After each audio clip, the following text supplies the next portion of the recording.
आप देख रहे हैं कोर्ट ब्रेकिंग न्यूज।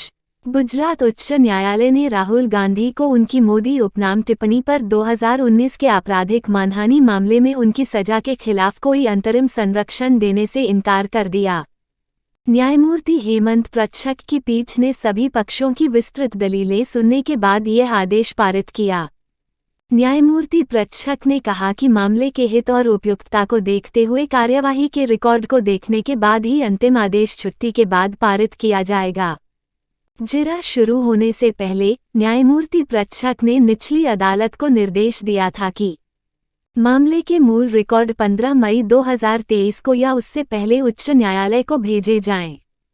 वरिष्ठ अधिवक्ता अभिषेक मनु सिंघवी कांग्रेस नेता की ओर से पेश हुए और वरिष्ठ अधिवक्ता निरुपम नानावती ने शिकायतकर्ता पूर्णेश मोदी की ओर से बहस की। लोक अभियोजक मितेश अमीन ने उच्च न्यायालय के समक्ष कार्यवाही में राज्य का प्रतिनिधित्व किया। वरिष्ठ अधिवक्ता निरुपम नानावती ने पूर्व सुनवाई में वरिष्ठ अधिवक्ता सिंघवी द्वारा दिए गए तर्कों का खंडन किया कि गांधी द्वारा किया गया अपराध गंभीर अपराध नहीं था। उन्होंने कहा कि जनप्रतिनिधित्व कानून 1951 की धारा 8(3) में प्रावधान है कि अगर किसी व्यक्ति को किसी अपराध के लिए दोषी ठहराया जाता है और कम से कम 2 साल के कारावास की सजा दी जाती है तो वह संसद की सदस्यता से अयोग्य हो जाएगा। नानावती ने कहा कि निचली अदालत ने गांधी को 2 साल कैद की सजा सुनाई है और उसी के आधार पर उन्हें अयोग्य ठहराया गया है, इसलिए उनके द्वारा किए गए अपराध को गैर गंभीर नहीं कहा जा सकता है। पिछली सुनवाई के दौरान वरिष्ठ अधिवक्ता सिंघवी ने मुख्य रूप से निम्नलिखित बिंदुओं पर दोषसिद्धि पर रोक लगाने का मांग किया था। वर्तमान मामला गंभीर अपराध से संबंधित नहीं है।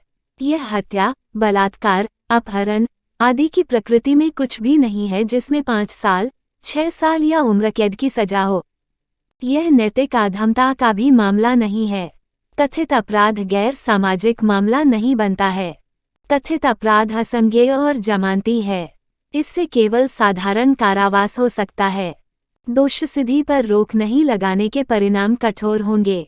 इन बिंदुओं के अलावा सिंघवी ने एक और मुद्दा उठाया था कि अगर दोषसिद्धि पर रोक नहीं लगाई जाती है तो राहुल गांधी 8 साल की अवधि के लिए चुनाव लड़ने से वंचित रहेंगे, जो कि राजनीति में एक अर्धस्थायी अवधि है।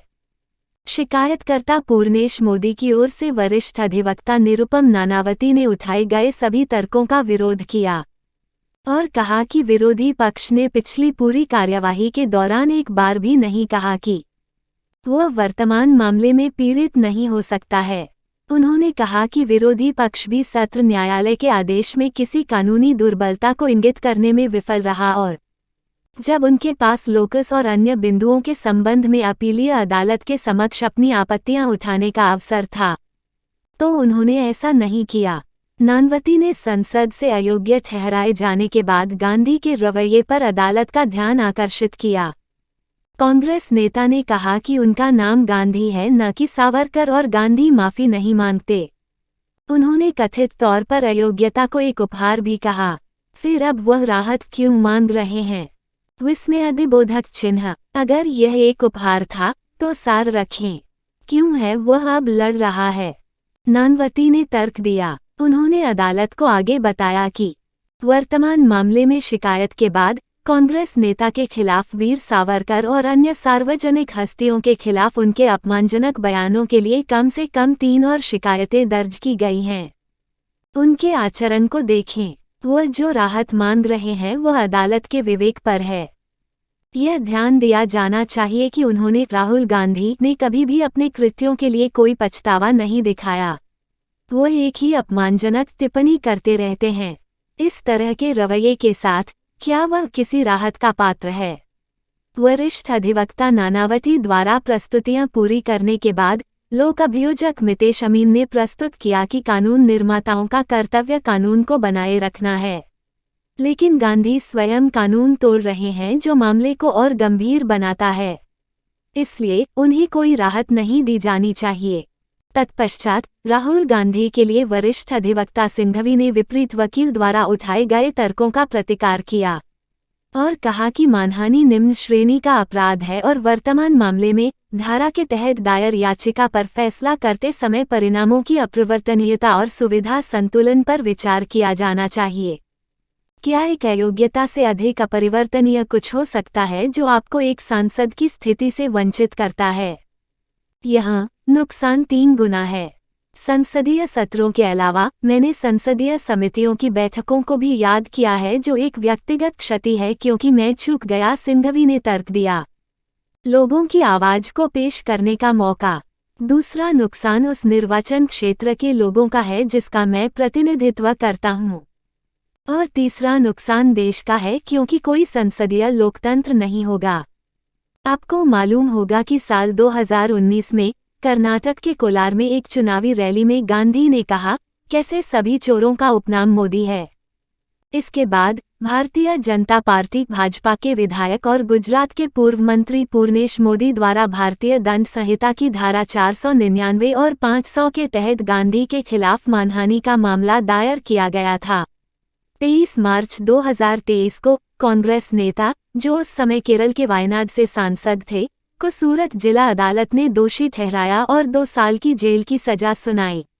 इस दृढ़ विश्वास के कारण गांधी को लोकसभा में उनकी सदस्यता से अयोग्य घोषित कर दिया गया। दोषसिद्धि पर रोक के लिए गांधी ने तब सत्र न्यायालय के समक्ष अपील दायर की। साथ ही अपील लंबित होने के कारण गांधी ने अपनी दोषसिद्धि पर रोक लगाने के लिए एक अंतरिम आवेदन दायर किया। गांधी की ओर से वरिष्ठ अधिवक्ता RS चीमा ने तर्क दिया कि इस मामले में सुनवाई निष्पक्ष नहीं थी और मजिस्ट्रेट अदालत का फैसला अजीब था। हालांकि सत्र न्यायालय ने आदेश में यह कहते हुए कांग्रेस नेता की याचिका को खारिज कर दिया कि राहुल गांधी यह प्रदर्शित करने में विफल रहे कि दोषसिद्धि पर रोक नहीं लगाने और चुनाव लड़ने के अवसर से इनकार करने से उन्हें एक अपरिवर्तनीय और अपरिवर्तनीय क्षति होगी।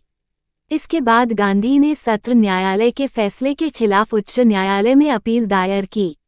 आपको बात दें कि सूरत की एक मजिस्ट्रेट अदालत ने राहुल गांधी को उनकी मोदी उपनाम टिप्पणी पर मानहानि के मामले में दोषी ठहराया है। उन्हें 2 साल जेल की सजा सुनाई गई है। इस आदेश के कारण संसद की सदस्यता से कांग्रेस नेता की अयोग्यता हो गई।